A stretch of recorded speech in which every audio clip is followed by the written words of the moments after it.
love, lies, and betrayal. Last night, I waited up in the living room, heart pounding every time a car passed the window. For the third week in a row, my boyfriend came home after midnight, reeking of someone else's perfume and with 1,000 excuses about work drinks. I'd had enough. When he finally stumbled through the door, I didn't even let him hang up his coat before I confronted him, voice shaking with a mix of anger and dread.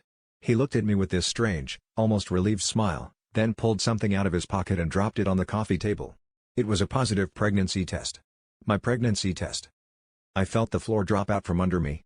I'd taken the test just 2 days ago, convinced I was alone in the world with this secret, and I'd thrown it in the bathroom trash wrapped in toilet paper.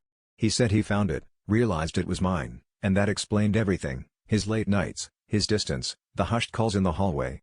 He told me he'd been with my sister, helping her cope with the news. Not me, her. My heart twisted so hard I thought I might throw up. He claimed she came to him first, terrified, and begged him not to tell me until she was ready.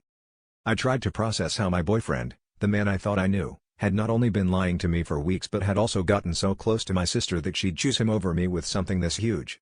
My mind flashed through every moment they'd shared at family dinners, every inside joke I'd brushed off as harmless. The betrayal stung, but what burned more was the way he looked at me, guilty, but also self-righteous, as if he'd done something noble. I demanded to know why he never came to me, why he thought sneaking around was better than being honest, but all he said was, "She needed me. And I needed to protect you." As he packed a bag and left, I realized the real secret wasn't just about his late nights or my sister's secret pregnancy. It was about me, how I'd ignored every red flag because I was terrified to be alone, how I'd let myself believe I was the exception, not the rule. The real twist? The test wasn't even mine. I'd taken it as a joke with my best friend after a wine night, never thinking twice.